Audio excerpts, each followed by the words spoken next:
Olá, 4 de setembro de 2019, as principais notícias de 2018, as principais notícias do dia estão aqui na TV Difusora. Empresários promovem encontro para ouvir e apresentar proposta aos candidatos ao governo do estado que dinamizem a economia maranhense. IDEB, pela primeira vez o Maranhão fica acima da média do Nordeste. Sistema Difusora começa hoje a ouvir os candidatos ao governo do Maranhão. No esporte, o Sampaio tem mudança no gol de última hora para a partida de hoje à noite pelo Campeonato Brasileiro. O Bom Dia Maranhão está começando agora.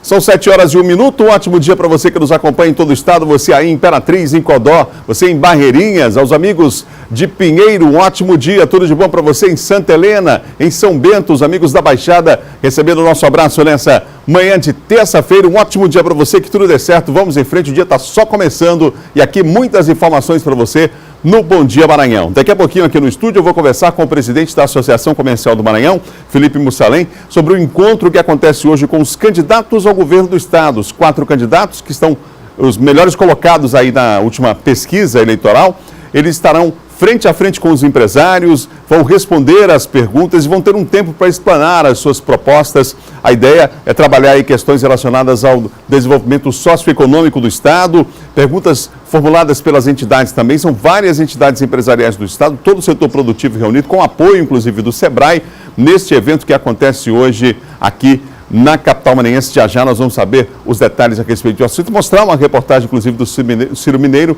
falando dessa pauta de reivindicações aí, de pontos aí que os empresários, que o setor produtivo acredita que são importantes para o desenvolvimento do estado. Hoje, portanto, esse encontro acontece hoje à tarde aqui na capital maranhense.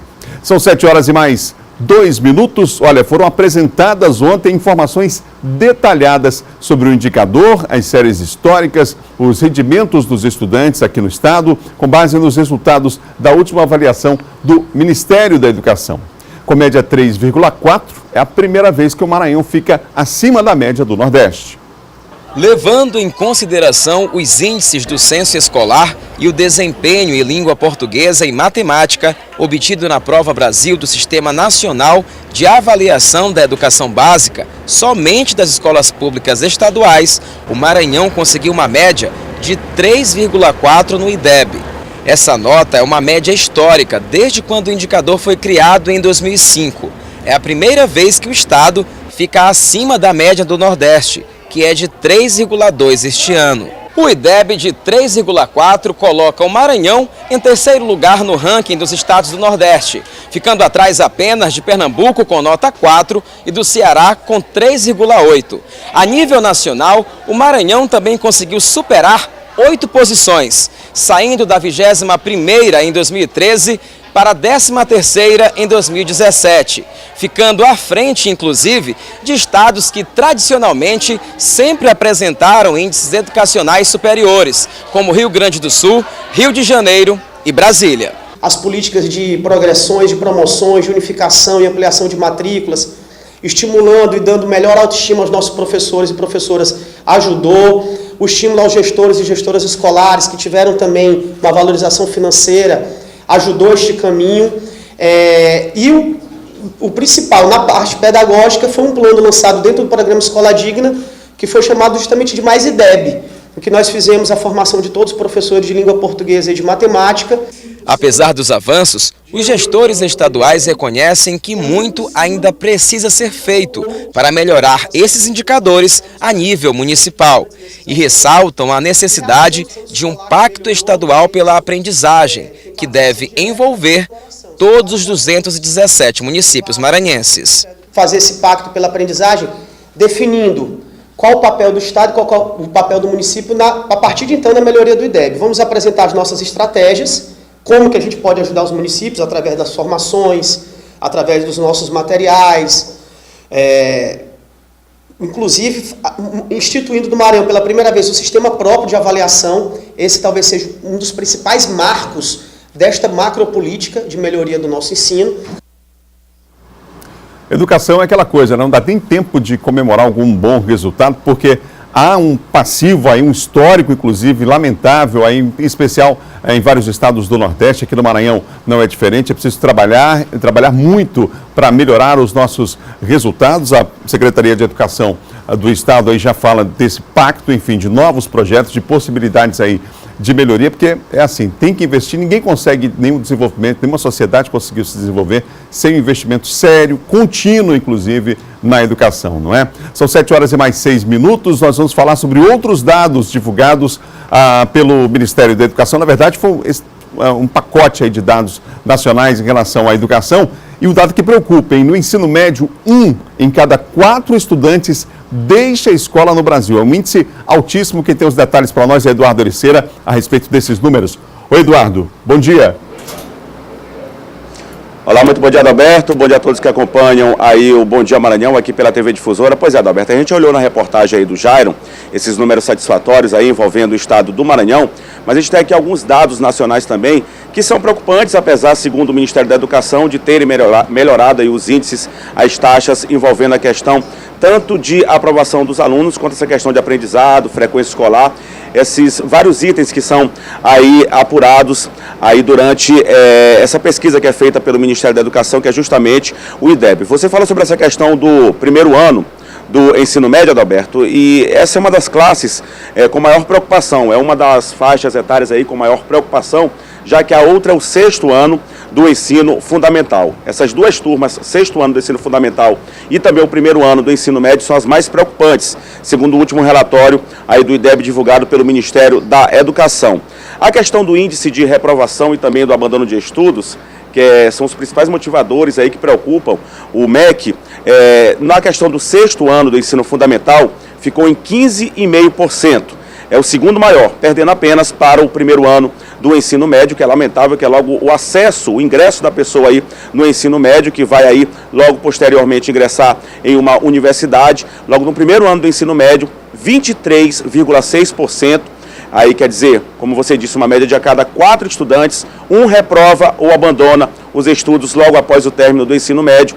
Aí 23,6% está aí ligado ao primeiro ano do ensino médio, lamentavelmente não termina o ensino médio. Essa pesquisa é feita com os dados aí que foram divulgados pelo MEC e também em parceria aí com o INEP, que é o Instituto Nacional de Estudos e Pesquisas Educacionais Anísio Teixeira, que fazem parte aí do Índice de Desenvolvimento da Educação Básica, que é o IDEB, que é o principal indicador da educação brasileira, que aí mede, entre os itens que são verificados principalmente em relação à questão do IDEB, estão o aprendizado e também a aprovação dos estudantes. A gente lembra que esse IDEB é medido de 2 em 2 anos, essa pesquisa divulgada de 2 em 2 anos, e o último está relacionado ao ano de 2017. A gente falava das taxas, Adalberto.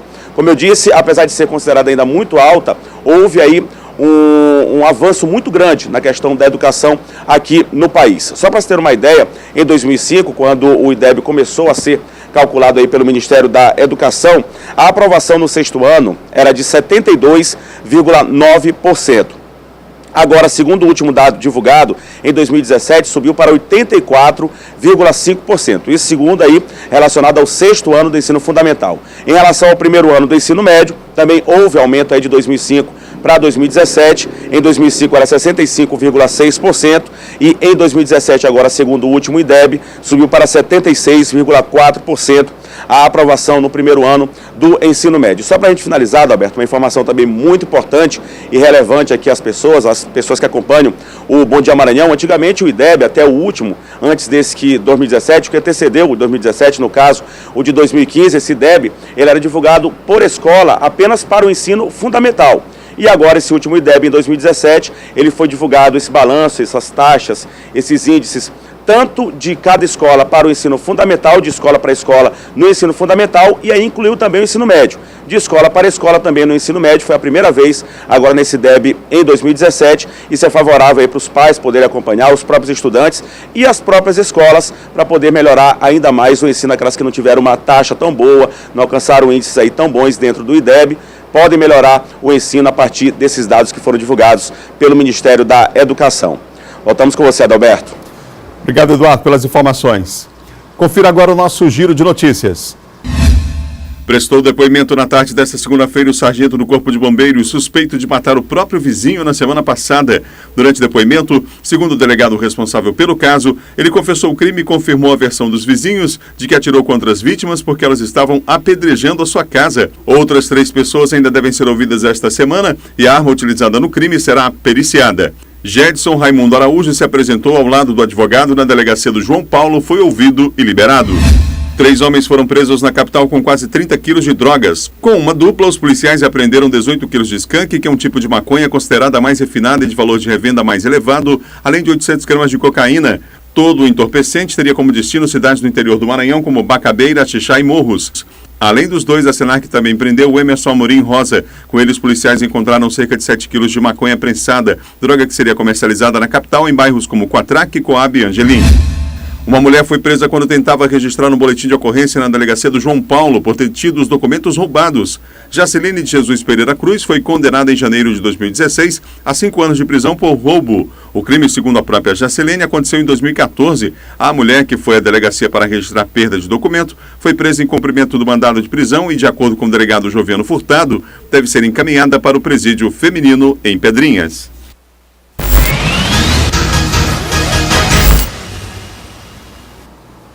Participação agora aqui no Bom Dia de Silvão Alves. Silvão, um ótimo dia para você. Bom dia, Adalberto. Bom dia a todos. Silvão, vamos começar falando sobre esse caso aí de apreensão de drogas, mais um número significativo, não é? Primeiro com uma dupla, depois mais um outro, quer dizer, num dia só, um resultado importante, mais uma vez. O trabalho feito pela Superintendência Estadual de Combate e Repressão ao Narcotráfico, através dos delegados Carlos Alessandro, Valdenor Viegas, e que tem um aliado super importante, que é a participação da população. Essa parceria tem funcionado muito bem, as pessoas estão denunciando, é garantido o sigilo das pessoas que mandam as informações, inclusive lá para o Disque Denúncia, lá da Senac. São quase 30 quilos, né, de maconha, vários tipos de droga, inclusive a maconha transgênica, que é a skunk, né, que é uma maconha que chegou aí com muita força, que é uma maconha onde eles colocam química na maconha.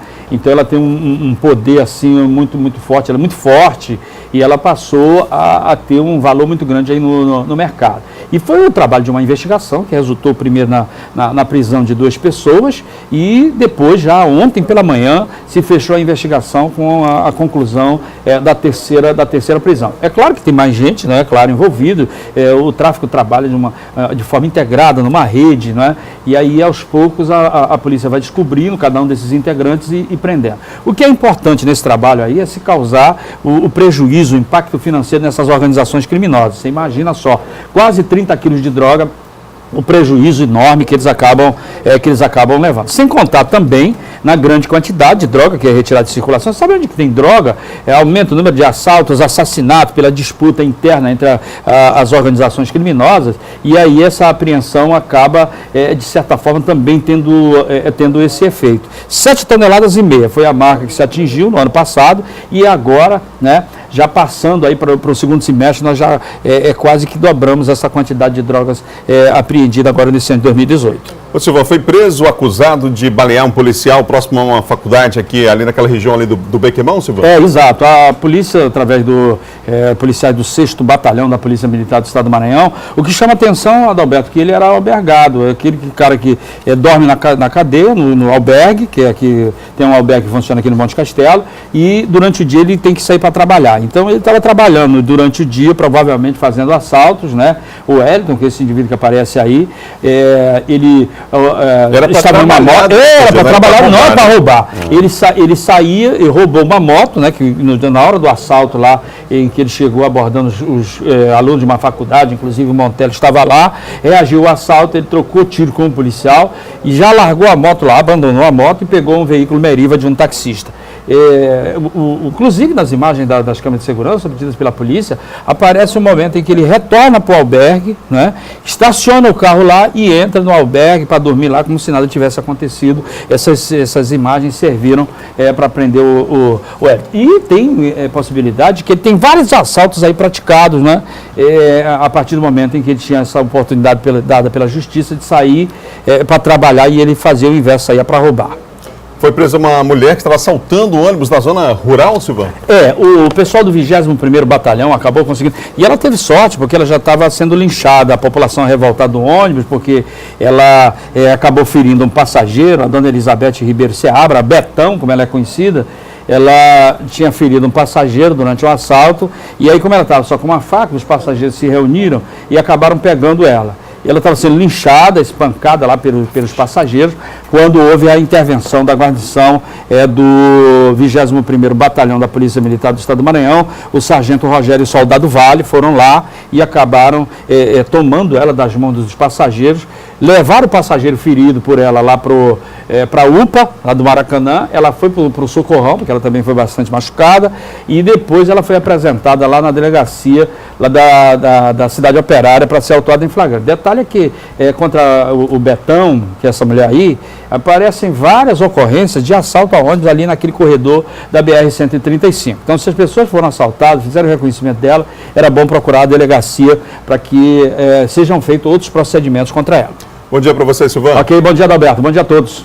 São 7 horas e mais 16 minutos, 7h16. Vamos agora à Imperatriz, a região Tocantina, com Luiz Carlos Lima. Bom dia, Luiz.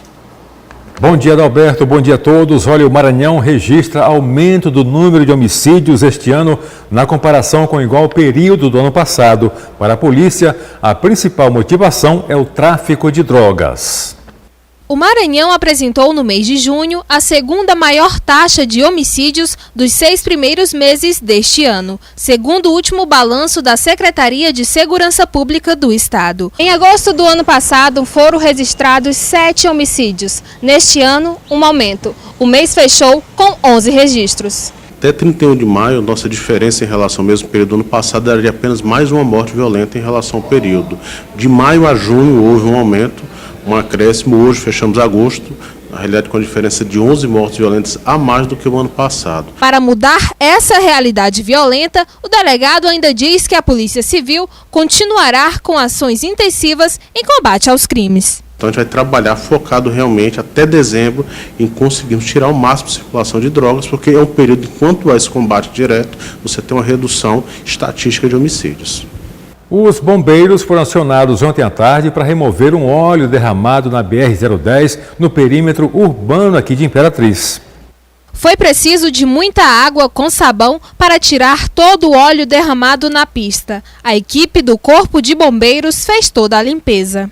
Aí nós estamos jogando água aqui para tentar tirar o excesso de óleo para diminuir aí esses incidentes que estão acontecendo. No começo da tarde desta segunda-feira, um caminhão que transitava por este trecho da BR-010 derramou óleo pela pista, causando a queda de pelo menos 8 motociclistas. O caminhão vinha do sentido Bananal para Imperatriz. Após a emergência, a Polícia Rodoviária Federal compareceu ao local e acionou o Corpo de Bombeiros. Assim que ele passou pela Ponte do Cacau, começou a derramar um óleo na pista. O motorista disse que é o óleo do motor. E ele foi por vários metros aqui, aproximadamente uns 500, 600 metros, derramando esse óleo no asfalto. A gente acionou os bombeiros para poder ajudar a limpeza da pista aqui. Acionou a empresa também, que ficou de vir com outro material e com alguns cones também para sinalizar. Por hoje é só, Adalberto, a gente volta com você aí no estúdio. Obrigado, Luiz. Um ótimo dia para vocês aí em Imperatriz. São 7 horas e mais 19 minutos. No próximo bloco, empresários promovem encontro para ouvir e apresentar propostas aos candidatos ao governo do estado. Já já nós vamos entrevistar aqui o presidente da Associação Comercial do Maranhão no estúdio sobre esse assunto. E mais, instrução normativa do Tribunal de Contas do Estado obriga prefeitos a cortar na própria carne. Você vai entender com o John Coutrin também depois do intervalo. A gente volta já.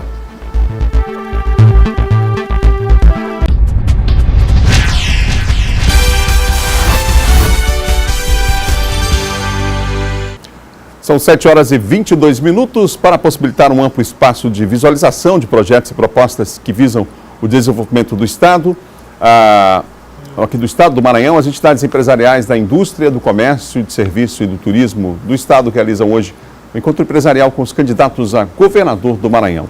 O evento, que acontece no Centro de Convenções Pedro Neiva de Santana, vai receber os candidatos Flávio Dino, do PCdoB, Maura Jorge, do PSL, Roberto Rocha, do PSTB e Rosena Sarney, do MDB. São os 4 concorrentes com maior intenção de votos na corrida eleitoral. Nós vamos ver uma reportagem do Ciro Mineiro a respeito desse encontro. Para o encontro que ocorre nesta terça-feira com os 4 candidatos ao governo do estado mais bem pontuados, tendo como base 2 pesquisas registradas pelo Tribunal Regional Eleitoral do Maranhão, as entidades envolvidas formularam uma pauta com 39 reivindicações de empresários dos setores do comércio, prestação de serviços, da indústria, do turismo e da agricultura, que do ponto de vista deles servirão para o Maranhão alcançar importantes índices de desenvolvimento pelos próximos 4 anos. Estaremos apresentando a esses candidatos essas propostas nossas, onde nós mapeamos, são propostas execuíveis para que o Maranhão volte realmente a crescer e se desenvolver, através de um desenvolvimento econômico, social e sustentável. Entre os pontos incluídos na agenda, destaque para a imediata retomada dos serviços para a conclusão da duplicação da BR-135 até Miranda do Norte, a definição e estruturação de eixos estratégicos de desenvolvimento convergentes para o complexo portuário de Itaqui, a aprovação, regulamentação e implantação da Lei de Inovação do Estado do Maranhão, pleitear junto ao governo federal a melhoria e conservação das BRs 222, 226, 230, 316 e 402 e a conclusão do aeroporto de Barreirinhas, com todos os padrões para operações internacionais. Propostas que, na análise dos empresários, geraria renda e maior oferta de empregos no Maranhão. A nossa intenção com esse encontro é justamente entregarmos as nossas sugestões, ouvirmos as propostas e participar. Cada vez mais o empresariado ele quer sentar na mesa com o governo, ele quer também participar das decisões que irão atingir as micros e pequenas empresas. Outra preocupação dos setores envolvidos é com os jovens empresários. A crise econômica que o país vem enfrentando nos últimos anos fez muita gente empreender, ou seja, abrir o próprio negócio. Mas a dúvida é, como o próximo governador planeja incentivar a atividade de jovens empreendedores? Nós precisamos incentivar os nossos jovens de escola pública, de escola, para que eles tenham essa cultura empreendedora. Então, o que a gente pode buscar, o que o governo do estado pode atuar, pode trazer projetos para que essas crianças tenham esse incentivo desde do seu ensino médio. Este encontro não será em formato de debate entre os candidatos. Eles serão ouvidos individualmente. Cada um terá um tempo de 45 minutos para apresentar propostas, mas também para esclarecer de que forma eles pensam em atender a classe empresarial. O momento é oportuno porque nós vamos eleger governador e presidente da República por 4 anos. Então, é o momento de a classe empresarial, que é quem gera emprego, quem gera renda nesse país, nesse estado, assuma uma postura mais participativa, de poder influenciar as decisões do governo que venham de encontro a essa geração de emprego e renda. Sobre o encontro promovido pela Associação Comercial do Maranhão, Associação de Jovens Empresários, Câmara de Dirigentes Lojistas de São Luís, a Federação das Câmaras de Dirigentes Lojistas, a FCDL, também a Federação do Comércio de Bens e Serviços e Turismo do Estado do Maranhão, FEComércio, ainda a Federação das Associações Empresariais do Estado do Maranhão e a FIEMA, Federação das Indústrias, com o apoio do SEBRAE, eu converso com o presidente da Associação Comercial, Felipe Mussalem. Presidente, bom dia. Bom dia, Adalberto. Bom dia para todo mundo que está assistindo a gente aí. Esse encontro, de fato, é uma oportunidade não só para que os candidatos sejam ouvidos, mas que o setor produtivo do Estado também dialogue, tenha esse espaço e que esse diálogo permaneça nos próximos anos? Quer dizer, essa é a intenção? Basicamente, a intenção é essa, é fazer com que a classe empresarial seja ouvida em suas demandas. É claro que existem vários outros ambientes para isso, mas esse momento eleitoral ele é oportuno para que a gente fale não apenas com um futuro governante, mas com os postulantes que estão em diferentes cargos. Então a gente tem candidato ao governo do estado que é senador, que pode também escutar a gente, que eventualmente vire um deputado no futuro. Então é importante nesse momento eleitoral para que a gente fale com mais pessoas, não apenas com um deles que será escolhido pela população, mas que a gente fale também com outras esferas da classe política, para que a demanda do empresariado seja ouvida. Esse desenvolvimento pensado para o Estado é desenvolvimento socioeconômico, não é? E sustentável, quer dizer, a base, analisando, observando a pauta mínima, né, A gente citou só alguns exemplos aqui do que vai constar lá naquela pauta, mas quer dizer, é pensar o desenvolvimento do Estado, mas a partir dessa perspectiva mais ampla, né? Perfeito, pensar no desenvolvimento do Estado baseado no desenvolvimento econômico, porque apenas o desenvolvimento econômico é capaz de gerar desenvolvimento social. Então, diferentes áreas, desde infraestrutura, passando por turismo, revitalização do comércio, são pautas, como tu bem falou, a lei foi um resumo das 39 questões macro que as entidades de classe vêm discutindo desde o começo do ano, então vale a pena frisar que isso não é um movimento de agora, a gente já vem pensando nessa pauta, cada entidade participante propôs um conjunto de pautas que foram analisadas para que fossem apresentadas hoje. São 7h29, e você ligado aqui no Bom Dia Maranhão, estamos aqui com o presidente da Associação Comercial, Felipe Mussalem, falando a respeito desse encontro de hoje. 4 candidatos, quer dizer, esse número é um formato ideal? Seria inviável ouvir todos os candidatos? O critério qual foi?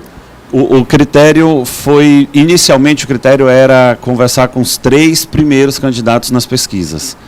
E aí depois, quando começamos a conversar com toda a comunidade política, achamos por bem expandir para 4. Se torna inviável falar com todos, uma vez que nós temos muitos candidatos. E, de fato, a energia ela tem que ser canalizada para o sucesso do evento e canalizada para algo que for efetivo, né? A gente sabe do tempo do empresário, o tempo também dos candidatos tem que ser maximizado nessa hora. Então, escutando 4 candidatos, certamente 2 deles irão para um possível segundo turno, havendo ou não segundo turno, um desses 4, logicamente, será o escolhido pela população. Então, o formato ele visa otimizar o tempo de todos envolvidos nesse diálogo. Presidente, há um sorteio para a ordem de apresentação. Quanto tempo os candidatos serão para apresentar suas propostas? Como é que vai funcionar a metodologia? Isso. A dinâmica que as entidades de classe sempre se preocuparam em não fazer um debate, né? Eu acho que esse debate ele é muito importante, mas ele fica a cargo de vocês, da imprensa. Então, o formato, foram sorteados entre os 4 candidatos, uma ordem de apresentação. Foi sorteado com membros dos comitês e da organização política dos 4 candidatos. E foi definido uma ordem de apresentação. O candidato terá 45 minutos para se apresentar e para responder as perguntas. Então, ele vai usar o tempo dele livre do jeito que ele achar melhor. Ele pode aumentar o tempo de apresentação e diminuir o tempo de resposta, ou ele pode maximizar o tempo de apresentação para que ele possa responder mais perguntas. E as perguntas serão sorteadas. Todos os Feitas previamente. Isso. Todos os empresários tiveram a oportunidade de propor perguntas que foram analisadas pelos dirigentes das entidades e foram selecionadas. Então, todos os 4 candidatos responderão as mesmas perguntas que serão sorteadas. Então, faz parte da mesma pauta para todos os candidatos. Presidente, esse encontro, o senhor percebe hoje no ambiente do Estado, do ponto de vista empresarial? Há um tempo, algumas pesquisas indicavam uma pouca possibilidade de adesão dos empresários à questão do associativismo, do cooperativismo, de estar juntos, né? E esse é um momento importante para a união desse setor. O senhor entende que hoje essa realidade é outra, mudou, temos avançado? Temos avançado bastante, inclusive as entidades de classe, elas experimentam uma aproximação jamais vista no nosso Estado. Acho que pela própria dificuldade econômica, pela própria crise que a gente tem passado, e nós que somos associativistas, sabemos que a união é a melhor forma da gente passar por isso. Então a gente já experimenta essa união desde o começo do ano, particularmente, quando nós começamos a receber candidatos à presidência da República. Então, já recebemos 6 candidatos da presidência, desde novembro do ano passado, já vemos recebendo em formatos que estão dando muito certo, formatos de aproximação da classe empresarial, formatos que garantem uma proximidade maior do candidato com o empresário. Então, a gente tem experimentado essa aproximação e tem gerado, claro, muitos frutos através da união, do associativismo, do espírito de cooperar. Além do compromisso público de participar do debate, de dialogar com o setor, há algum compromisso formal, digamos assim, dos candidatos em relação a essas propostas que foram apresentadas e ao ouvir essas demandas? Sim, ao final de cada momento com o candidato hoje, nós vamos convidar o candidato a assinar um termo de compromisso, na verdade se comprometendo em dar uma atenção diferente para aquela pauta, para a pauta que vai ser apresentada hoje. Então a gente pede sim esse compromisso por escrito para que a gente possa cobrar e para que a gente possa continuar com esse diálogo após o evento. Presidente, obrigado pela entrevista. Eu queria que o senhor reforçasse o convite hoje para a participação desse encontro. Obrigado pelo espaço de vocês. Eu reforço para o empresário que está assistindo a gente aí, não apenas empresário, mas toda a comunidade, que quiser conhecer um pouco mais dos candidatos ao governo do Estado, que compareçam hoje a partir das 16 horas no Centro de Convenções Pedro Neiva de Santana, um evento de todas as entidades empresariais do Estado em parceria com o SEBRAE, com o apoio que conta muito fortemente com o apoio do SEBRAE, e estão todos convidados hoje a partir das 16 horas. Obrigado mais uma vez. São 7 horas mais 34 minutos, 7h34. O programa Resenha nas Eleições 2018 finalizou ontem a rodada de entrevistas com os candidatos que concorrem ao Senado Federal. O último a ser entrevistado foi o candidato pelo PSOL, Saulo Pinto.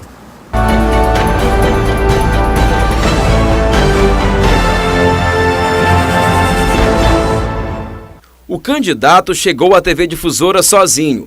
Antes de ser entrevistado, ele falou sobre a importância de se debater os problemas do país. Esse debate para nós ele é decisivo na campanha porque ele ajuda não só a me tornar mais conhecido, sobretudo no interior do Estado, mas ajuda a debater os grandes problemas publicamente, sem nenhum tipo de corte, sem nenhum tipo de manipulação de marketing, né, que acaba determinando as campanhas majoritárias hoje no Maranhão. No primeiro bloco, o apresentador do programa Resenha, Etevaldo Júnior, fez perguntas sobre segurança pública, reforma trabalhista, terceirização do trabalho e fim da estabilidade do servidor público.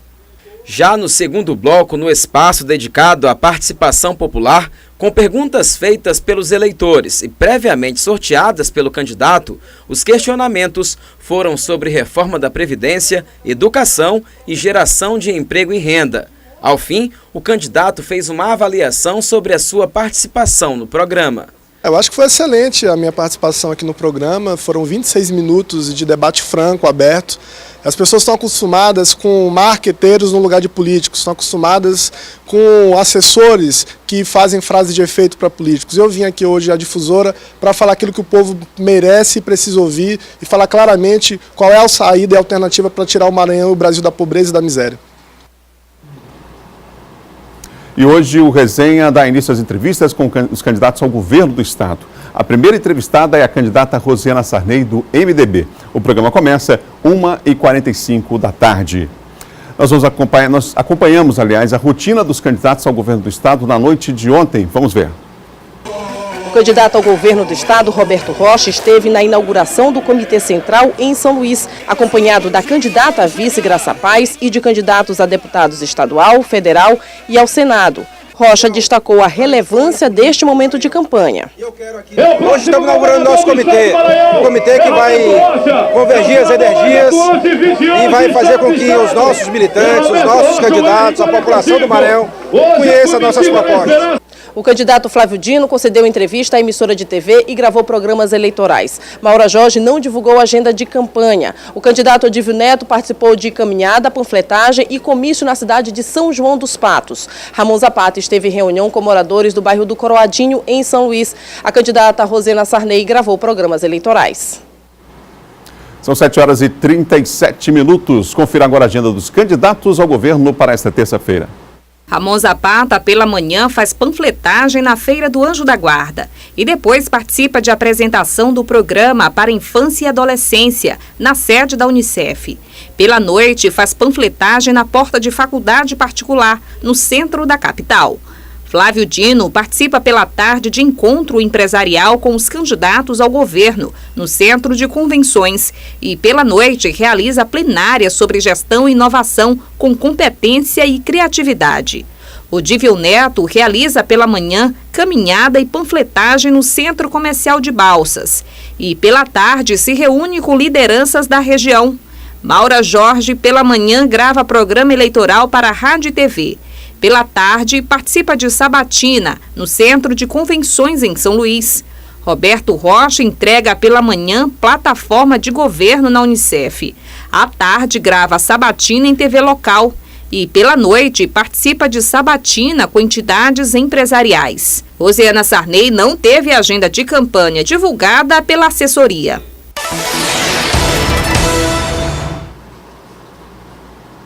Vamos falar com o John Coutrinho. John, um ótimo dia para você. Bom dia, Adalberto. Bom dia a todos. Ô, John, a instrução normativa do Tribunal de Contas do Estado obriga prefeitos a cortar na própria carne, não é? A gente falou isso no bloco anterior. Explica pra gente. Vamos lá. O Tribunal de Contas do Estado, Adalberto, vai acompanhar agora em tempo real a folha de pagamento das prefeituras municipais, dos prefeitos maranhenses.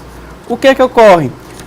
Há uma instrução normativa número 55 do Tribunal de Contas do Estado relativas a despesas, ao limite constitucional com despesas de folha de pagamento de servidores.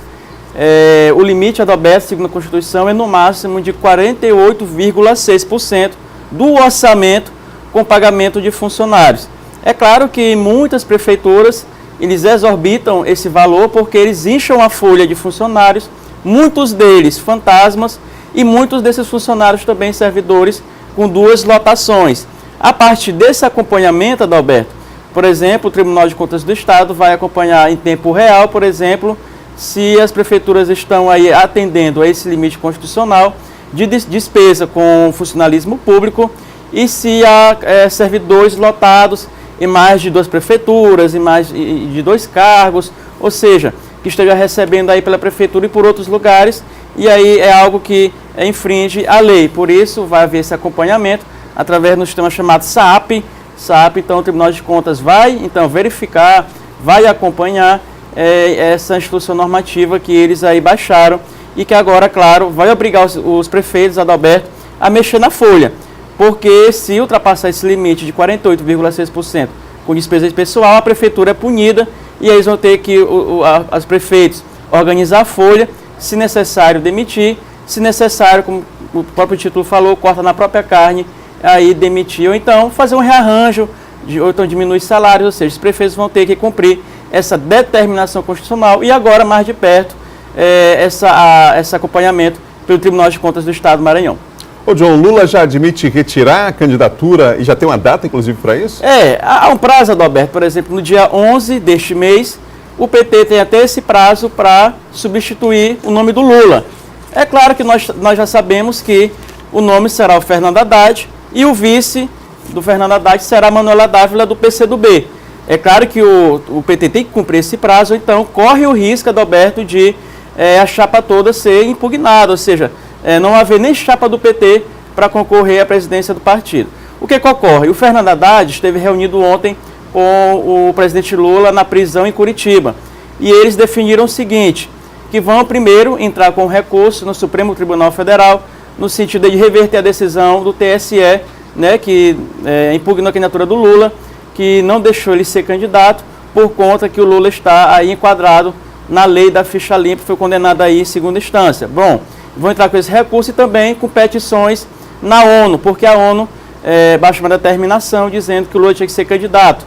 E eles também vão entrar a recorrer na ONU para que seja cumprida essa medida. Mas claro que o próprio Lula, os advogados, já admitem a substituição do nome do Lula até o prazo estabelecido pela Justiça Eleitoral, que é no dia 11 deste mês. O PT tem até lá para definir o que vai fazer, é claro, vai colocar o Fernando Haddad e a Manuela Dávila como candidatos. Ô, John, para encerrar, tem mais um candidato à presidência da República que estará aqui na capital maranhense. Quem é? Isso, sexta-feira, olha só, sexta-feira o candidato a presidente da República, o Ciro Gomes, do PDT, estará aqui, Adalberto, sexta-feira, numa caminhada com o governador Flávio Dino e, claro, também com seu candidato a senador, o Everton, do PDT, ou seja, o próprio Flávio já fez esse anúncio, já está confirmado, falta apenas definir o local onde será essa caminhada do Ciro Gomes, sexta-feira, aqui em São Luís, ao lado do governador Flávio Dino e ao lado do Everton, que concorre ao Senado, claro, com apoio do Ciro. É o único candidato que tem apoio dos presidentes. O Everton tem apoio do Ciro e tem o apoio do Lula. Obrigado, John. Obrigado, Alberto. Até amanhã. São 7 horas e mais 42 minutos, 7h42. Você ligado aqui no Bom Dia Maranhão. No próximo bloco, o Sampaio tem mudança no gol de última hora para a partida de hoje à noite pelo Campeonato Brasileiro. A gente volta já depois do intervalo com o Bom Dia Maranhão.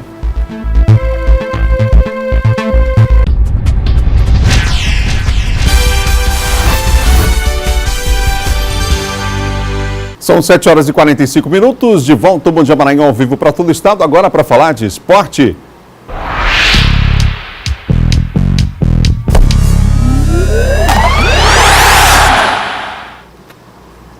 Bom dia, Laércio. Bom dia. Mais um dia importante para o Sampaio Corrêa, um dia importante nessa saída aí incômoda dessa zona de rebaixamento, hein? E tem um confronto direto, mais um. Teve contra o CRB, que é uma equipe que não deve cair, mais um que provavelmente vai ficar na zona do rebaixamento até o final da competição, que é o Brasil de Pelotas. É um jogo importantíssimo, o Sampaio precisa da vitória e tem mudanças importantes na equipe. Confira como foi a última atividade da Bolívia Querida antes da partida de hoje à noite contra o Brasil. O jogo começa às 9h30 da noite no Castelão. O Sampaio fez a preparação final para o jogo contra o Brasil de Pelotas, hoje à noite no palco da partida, o Estádio Castelão. Na véspera, uma surpresa. Gustavo Busato voltará a ser titular. Andrei, que jogou contra o CRB e não teve participação na derrota por 2-1, pediu à comissão técnica mais tempo para se recondicionar fisicamente. Com isso, Busato, que foi titular em 6 jogos seguidos, será o camisa 1 do Sampaio pela 7ª vez. Além da mudança no gol, o Sampaio deve ter pelo menos outras 2 modificações, uma delas no meio de campo, com o retorno do capitão Adilson Goiano, que cumpriu suspensão após a expulsão contra o Paysandu. Ele volta no lugar de William Oliveira, que recebeu o 3º cartão amarelo contra o CRB. E a outra novidade será a presença do Marcos Aurélio como titular da equipe no lugar do Mateuzinho. Essa mudança ainda não foi confirmada pelo técnico o Paulo Roberto Santos, mas é outra novidade da Bolívia Querida, a presença do Marcos Aurélio, que nós anunciamos aqui na semana passada. Confira como foi a chegada dele ao Sampaio Corrêa. Ele já está na área e deve estrear hoje à noite, o experiente meia Marcos Aurélio, de 34 anos. Ele se apresentou na última sexta-feira à Bolívia Querida. O jogador estava no Botafogo da Paraíba, onde disputou a Série C. Ele chega por empréstimo até o fim da temporada. Espero que, juntamente com os companheiros, a gente possa tirar o Sampaio dessa situação que se encontra. E com certeza pode esperar de mim muito empenho, muita vontade, muita garra. E com certeza, com essas forças aí, juntar as forças, a gente vai sair dessa situação. Muito bom jogador, ótimo reforço que chega para a Bolívia Querida. Ele deve formar ali o trio de atacantes ao lado do Bruninho e de William Barros para tentar a vitória diante do Brasil de Pelotas. E o adversário do Sampaio Corrêa chega com uma mudança importante. O Brasil, que na semana passada foi derrotado pelo Coritiba pelo placar de 1-0. Esse resultado foi complicado para o Brasil. O Brasil está na zona do rebaixamento. Você tem imagens, inclusive, do último jogo. E esse jogo resultou na queda do Gilmar Dalpozo. Em seu lugar, assume hoje o técnico Rogério Zimmermann, que levou o Brasil da Série C para a Série B. Ele retorna agora com a missão de manter a equipe chavante na Série B do Campeonato Brasileiro. E a 24ª rodada da Série B, ela começou, aliás, a 25ª, ela começou na noite de ontem. Tivemos uma partida bem importante que foi realizada entre Vila Nova e Oeste. O Vila Nova perdeu a chance de entrar no G4. Veja como foi. No Serra Dourada, gol só no segundo tempo. O Vila Nova consegue abrir o placar após o Wellington Reis ser derrubado dentro da área. Pênalti que Alain Mineiro cobra e marca seu 7º gol na Série B. Após o gol, o Oeste vai para cima e consegue empatar. Marcinho cruza na medida para Mazinho. O atacante aparece nas costas de Wesley e só tem o trabalho de empurrar para as redes. Final, Vila Nova 1, Oeste também 1. Com o resultado, o Vila perde a chance de entrar no G4. E agora vamos falar de outro esporte importante, que é a ginástica rítmica. Foi realizada uma competição importante, um seletivo para uma competição nacional que vem por aí com a expectativa de revelar muitos talentos. O torneio reuniu mais de 200 atletas de 8 estados da região Nordeste. O único que não teve nenhuma representante foi o Rio Grande do Norte. Uma participação boa, foram mais de 25 clubes inscritos. A etapa regional é importante, pois além do título de um campeonato, também é classificatório para a etapa nacional. O Maranhão está colaborando não só com a ginástica do estado, com a ginástica do Nordeste e a ginástica do Brasil. Levando-se em consideração que este evento é uma seletiva para o Nacional, que vai acontecer em outubro em São Bernardo e São Paulo. Para as atletas, são horas de treinamento e dedicação ao esporte. Uma grande aprendizagem para a gente, é mais uma competição. A cada competição a gente ganha mais experiência, aprende mais um pouco. Você está achando um nível muito forte, né? Sim, é um nível bem disputado, mas cada um faz o seu, né? Todo mundo treinou, então a melhor que vença. As técnicas acompanham tudo de perto. As orientações seguem até segundos antes das apresentações das ginastas. A gente valoriza muito as nossas atletas, elas treinam muito para esse evento e foi tudo maravilhoso. e vibram junto com as ginastas. Keila é treinadora da maranhense Marília. Do lado de fora, reza, acompanha os passos, torce. Ao final, vem a satisfação de uma apresentação sem falhas. É uma expectativa, um trabalho muito grande que foi feito durante anos. Nós temos a Marília, que está há 14 anos treinando para chegar hoje, representar muito bem nosso estado e tentar uma vaga no Nacional. É muito legal a gente estar aqui com outras meninas de outros estados. É um incentivo e também para a gente representar o Maranhão, mostrar que a gente tem potencial. A disputa acontece em 4 categorias: pré-infantil, infantil, juvenil e adulto, individualmente e em grupos. As 8 melhores classificadas garantem vaga para a etapa nacional, que acontece no mês de outubro, em São Paulo. É indicar as melhores, porém, aqui o grande objetivo é o quê? É despertar o interesse de mais crianças, mais escolas, mais clubes, em abraçar a modalidade, abraçar a causa da ginástica e plantar um trabalho de ginástica para ajudar a ginástica do Maranhão e do Brasil. É aquilo que se fala de todos os esportes. Esse é o momento de você buscar revelar talentos. O resultado final é aquilo que menos importa. Isso acaba atrapalhando, Adalberto, porque muitas das vezes o jovem ele é cobrado, não só na ginástica, mas no futebol, no basquete, ele é cobrado por resultados. E aí eles esquecem o principal, que é você tentar aprimorar cada vez mais aquele talento que a pessoa tem para determinada modalidade esportiva. Já perdemos muitos talentos devido a essa cobrança muito grande logo no início da carreira. E tirar do esporte aquilo que ele pode dar de melhor e sempre dá, né? Disciplina, enfim, uma série de outras características que vão valer para a vida toda, né? É o grande objetivo, porque de 100%, 2, 3 só que se profissionalizam, né? O restante segue em outra profissão e o esporte vale muito para a sequência dessa trajetória na vida pessoal. Valeu, Laércio. Um ótimo dia para você. A gente acompanha o jogo do Sampaio hoje. Isso, amanhã todos os detalhes. A bola rola 9h30 no estádio do Castelão. São 7h53, 7h53. Bom Dia Maranhão termina agora. Outras notícias no Portal MA10. Amanhã nós vamos falar sobre uma pesquisa do IPEA, o Instituto de Pesquisas Econômica e Aplicada, que trouxe informações a respeito da violência, aliás, do atendimento das mulheres, em especial pelo setor pelo Poder Judiciário. Amanhã no Bom Dia Maranhão, às 7 horas da manhã, a gente se encontra. Vamos encerrar hoje mais uma vez com imagens da nossa bela cidade, a capital de todos os maranhenses, que essa semana completa mais um ano de fundação. Um ótimo dia, até amanhã.